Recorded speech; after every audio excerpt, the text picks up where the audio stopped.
Сәлем қыздар, қалдарыңыз қалай? Бүгінгі сабақта цельнокроенный рукав құрып үйренеміз және де одан спущенный рукав жасап моделировать етіп үйренетін боламыз. Ал енді алдымен өлшемдерімізге кірісейік. Бізге керекті бірнеше өлшем бар. Оны алу жолдары сізге сабақта берілген болатын. Сол өлшемдерді қолданасыздар. Ең бірінші полуобхват груди керек болады. Полуобхват груди бізде обхват грудиді екіге бөлу арқылы табылған болатын.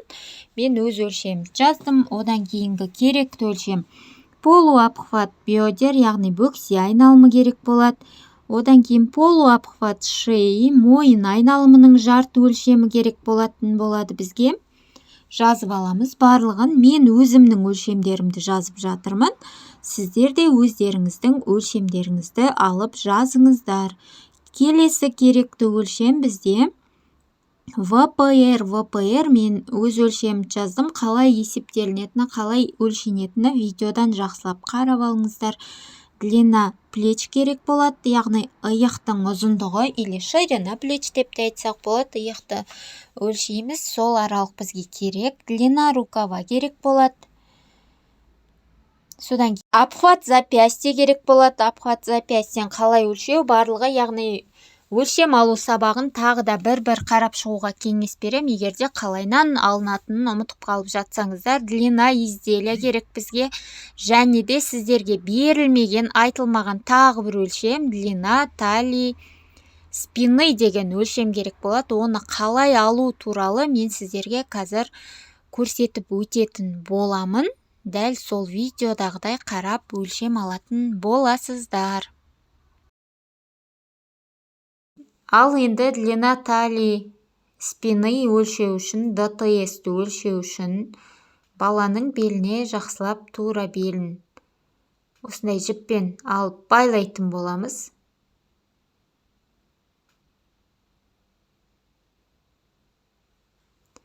Содан кейін артқы жағынан мойын бітіп, иық басталатын тұстан, яғни мына киімде ориентир жасасаңыздар болады. Киімнің тігісі тұрады, дәл сол жерден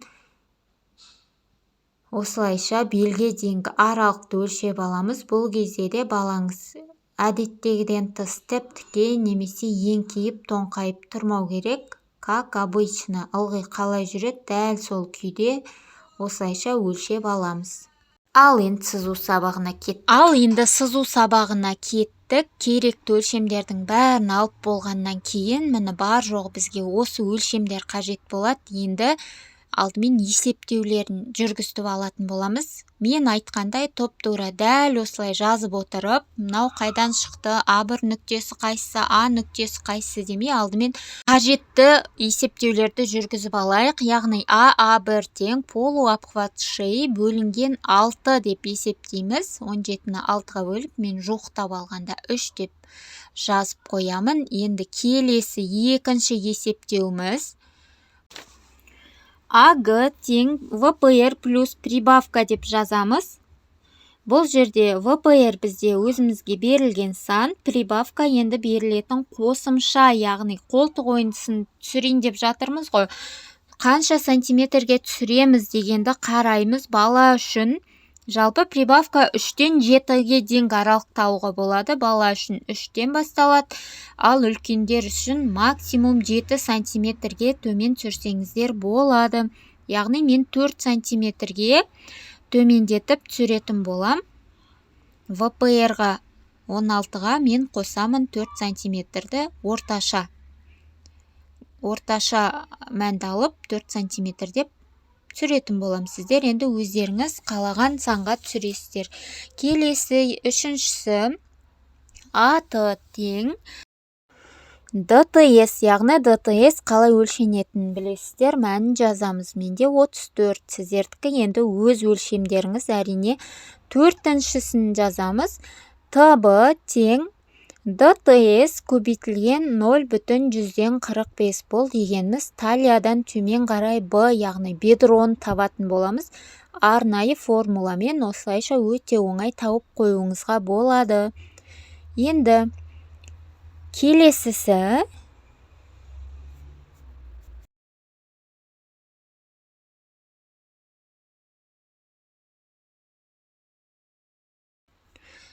Бесіншісі А1Н тең длина изделия, яғни бұйымның ұзындығын жазатын боламыз. Длина изделия менде 50-ге тең, 50-імді жазып қоямын. Длина изделияны өздеріңіз қалаған ұзындығыңызды жазатын боласыз, яғни келесі енді 6-шысы. ГГ1 тең полуобхват груди бөлінген 2 плюс прибавка деп тауып алатын боламыз. Бұл жерде полуобхват груди менде қараймыз қанша екенін. 33 қосу. Енді бұл жерде прибавкалар 0 мен 6-ға дейінгі аралықта бере берсеңіздер болады. Бұл жарты емес, тіпті 4-тен 1-не берілетін болғандықтан мен 2 сантиметр деп бердім. Сонда общий объемға 8 сантиметр прибавка қосылатын болып тұр. Ол жерін енді былай қараймыз, мынау жарты өлшемді тағы да 2-ге бөліп, содан кейін оған прибавка қосып тұрмыз. Яғни жартысын 2-ге бөліп, оған тағы 2 қосқан кезде мен общий 4 бөлік болғанда 8 сантиметр прибавка беріп тұрмын. 1 сантиметр берсеңізде өздеріңіз қалауынша беріңіз. Енді келесі бөксе жағына келеміз. ББ1 тең полуобхват бедер бөлінген 2 қосу прибавка деген формуламен есептеледі. Ол жерде прибавка 0 және 1-дің аралығында беріледі. Яғни төмен қарай изделия кішкене су жатса ететін болғандықтан оған 0 мен 1-дің аралығында береміз. Ер адамдар үшін енді 0 берсек болады, балаларға, әйелдерге, балаларға да 0 берсек болады, әйелдерге кішкене бөксе жағына кеңдік керек, сондықтан 1 беретін боламыз. Немесе ГГ1-дің деңгейінде созып кетсек болады. Оны сызу барысында түсіндірем. Келесі 7-шісі А2 тең полуобхват шеи бөлінген 3 қосылған 1 деген формула арқылы тауып аламыз. Менде жуықтап 4 деп жазып алдым. Яғни 17-ні 3-ке бөлгенде жуықтап 3 деп жазып кеттім. Қыздар, бұл жерде мен қателесіп кетіппін. Әрине 17-ні 3-ке бөлгенде жуықтағанда 6 сантиметр болады. Примерно жуықтағанда 6, сонда 4 емес, А2-нің аралығы 7 болады. Келесі, сіздер енді есептеу барысында қателіктер жібермеңіздер. Менің енді есептеуімде сондай қателік болып тұр. Енді А3-ті табатын боламыз. Ол үшін А2 қосылған 1 деп, А2-нің мәніне 1-ді қосу арқылы А3-ті табамыз. Келесі 9-шысы А2П3-ті табатын боламыз. Яғни длина плеча плюс длина рукава. Яғни 10-ға 47-ні қосып 57 деп общий длина рукавасына А2П3-ті жазып қоямыз. Енді келесі 10 П3 П4. Яғни П3 П4 дегеніміз обхват запястье бөлінген 2, яғни обхват запястьенің жартысына қосамыз 1-ді. Сонда менде обхват запястье қарап отырсаңыздар 18, оны 2-ге бөліп 1-ді қосқанда 10 болады. Енді келесі П4 П5 11-ші есептеуіміз. П4 П5 тең обхват запястье бөлінген 2 азайтылған 1 деп есептеп аламыз. Сонда ол тең менде 8-ге. Есептеу барысында мұқият болыңыздар, қыздар. Мен сияқты қателіктер жіберіп алмаңыздар. Асығамын деп енді сызуға кірісеміз. Мен әдеттегідей кішірейтілген өлшемде сызатын боламын. Сіздерге анық көрнекті болып тұру үшін. Сол үшін сызатын қағазыңызды обойма не нәрсе 2-ге бүктейміз, дәл осылай. Себебі біз алдыңғы және артқы бойды бір қағазда сызатын болғандықтан, бір лекаламен сызатын болғандықтан, дәл осылай 2-ге бүктеп алған ыңғайлы. Енді бірінші есептеу А1 деді, яғни қағаздың шетінен А нүктесінен белгілеп аламыз. Адан төмен қарай 3 сантиметрге түсіп А1 нүктесін тап деп тұр. Ол жерде бізде, яғни төмен қарай 3 сантиметрді өлшейміз. Мінекей менің сызғышым кішірейтілген өлшем 3 см менің мына жерде тұр. Енді дәл соны алып 3 см-ді өлшеп А1 деп нүктемді белгілеп қоямын. Мінекей А1 нүктесін тауып алдық, белгілеп қойдық. Енді екінші есептеуімізге қараймыз. АГ тең ВПР плюс прибавка, яғни Адан төмен қарай Г нүктесін табатын боламыз. Мәні ВПР плюс прибавка, менде ол 20 см, сіздікі енді өзіңіздің өлшеміңізге сәйкес болады.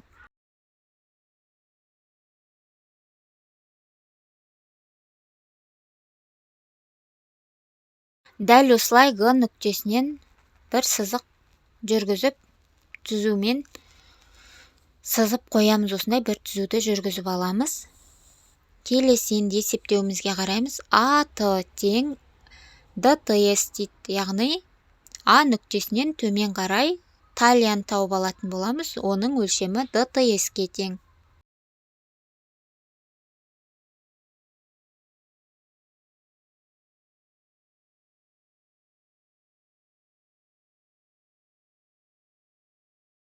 Бұл жерден де түзу жүргізіп, Т нүктесін белгілеп аламыз.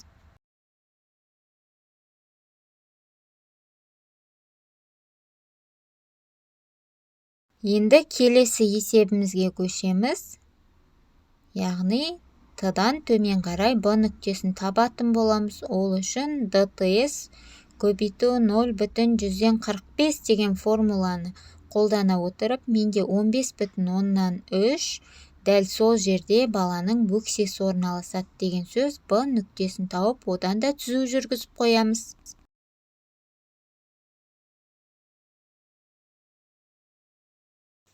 Енді келесі А1 нүктесінен төмен қарай Н, яғни низді тауып аламыз. Длина изделияға тең А1 Н деген кесінді, яғни длина изделияға тең аралықты тауып алып, N нүктесі деп белгілеп, дәл осылайынан оны да сызып қоятын боламыз.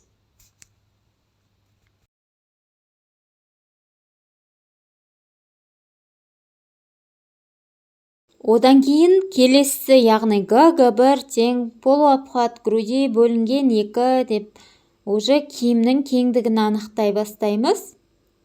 Бұл жерде мен сіздерге айтып кеткендей или и деп тұр, яғни киімді или жаңағы осы Г1-дің мәнімен теңестіріп қоя береміз. Мысалы, менің жағдайымда ол 18,5, я болмаса ББ тең полуобхват бедер бөлінген 2 плюс прибавка деп, яғни ол жерде одан кішірек мән шығады. Солай қарай сызып, төмен қарай сужать етсеңіз де болады. Мен екі жағын бірдей етіп ала бердім. Яғни ер адамдарда әсіресе төмен жағы жабысыңқырап келетін болғандықтан, ер адамдарға прибавка бермей-ақ 0 қылдырып қоя берсеңіздер болады. Ал әйел адамдарда әрине міндетті түрде бөксе жағына кеңдік керек, 1 см прибавканы қосатын боламыз. Мінекей дәл осылай 0 деп прибавка бермеген кезде, мысалы, дәл осылай кішкене астыңғы жағы тарлау болып, яғни астына қарай кішірейтін болатын еді. Мен олай емес, осы бойында қалдырдым. Келесі енді АА2 тең полуобхват ши бөлінген 3 қосу 1 деген мәнді, яғни А-ның бойынан тауып алып, А2 деп нүктені белгілеп қоямыз. Есептеуімізде қандай сан шықты, дәл сол санды осы жерден белгілейміз. Содан кейін төмендегі А1 мен қосып, бұл жерде уже бізде артқы бойдың мойыны дайын болды. Енді келесі АА3 тең АА2 қосу 1 дейді, яғни бұл жерде енді алдыңғы бойдың мойын шығады. А нүктесінен төмен қарай А3 нүктесін тауып алып, оны А2 нүктесімен қосып, дәл осылай алдыңғы бойдың мойынын сызып шығамыз. Енді келесіге қараймыз. А2 П3 тең длина плеча плюс длина рукава дейді. Ол үшін А2 нүктесінен оңға қарай 11 сантиметрді өлшейміз. Сол жерден П деген нүктені қоямыз. Яғни Адан емес, А2 нүктесінен оңға қарай 11 сантиметрде П нүктесі жатады.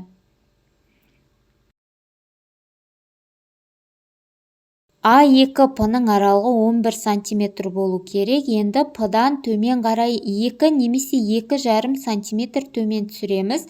Яғни кішкентай балалар үшін 2 сантиметр, ал үлкендерге 2,5 сантиметр түсірсеңіз болады. Мен 10 жастағы балаға тігіп жатқандықтан мен 2,5 сантиметр түсіре берем. Дәл сол жерден П1 нүктесін белгілеп қоямыз. Енді А2 нүктесінен П1 нүктесін басып өтетіндей длина плеча плюс длина рукава деген ұзындықты, яғни менің жағдайымда ол 57 сантиметр өлшеп сызып қоямыз. Сол табылған жер нүктеміз П3 нүктесі бізде болады ол. Яғни біз уже жеңді сызуға кірісіп жатырмыз. Енді келесі П3, П4-ті табу үшін П3 нүктесінен төмен қарай перпендикуляр, яғни 90 градус бұрыш жасай отырып П4-ті табатын боламыз. Оның мәні бізде уже есептеліп тұр. Обхват запястье бөлінген 2 қосу 1 деген формуламен тапқан болатынбыз. Бұны П4 деп белгілеп қоямыз. Енді соңғы есептеуіміз П4, П5. Енді П5 нүктесін табу үшін П4-тен жоғары қарай өлшейміз. Обхват запястье бөлу 2 азайту 1 деген формуламен табылған, ол бізде П5 болады. Енді қолтық ойындысын қосатын боламыз. Яғни алдымен П5 пен А2-ні де қосып сызып аламыз. Сонда бізде алдыңғы және артқы бойдың жеңі дәл осылай шығады. Қазір толықтай сызып болғаннан кейін сіздерге түсініктірек болады. Енді осылайша жеңімізді қолтық ойындысына қарай сызып қосып аламыз. Қолтық ойындысын енді қалай оясыз, ол өзіңіздің еркіңіздегі дүние. Төменірек түсіріп қоясыз ба ойыған, әлде осылай мен сияқты жасайсыз ба, енді оны өзіңіз қарайсыз, өзіңіздің қалауыңызбен дәл осылайша қолтық ойындысын ойып аламыз, яғни сызып аламыз. Дәл осылай көрсетілгенде летучка қылдырып жасайсыз ба, кофта жасап, оны өзіңіз қалағаныңызша жасайсыз. Енді мына жерден төмен қарай 2-2,5 сантиметрдей перпендикуляр етіп түсірем да, содан кейін доғалдап әкеп қолтық ойындысына осылай қосып сызып алатын болам. Енді бұл жерде уже біз жеңді бөліп тастайын деп жатырмыз. Цельнокроенный рукав емес, уже спущенный қылдырып жасаймыз. Енді бұл жерде де өзіңіздің қалауыңызша или бұлай жасап бөлесіз ба, әлде тіпті тағы да біраз түсіріңкірейсіз ба жеңіңізді. Енді ол өзіңіздің қалауыңыз бойынша өзіңіз қалағанда етіп дәл осылай жеңді бөліп тастайтын боласыз. Содан кейін енді бұны қиып аламыз. Яғни низ нүктесімен толықтай қосып жіберуді ұмытып кетіппін. Сол аралықты қосып жібереміз осылайша. Содан кейін қайшымен жақсылап қырқып алатын боламыз.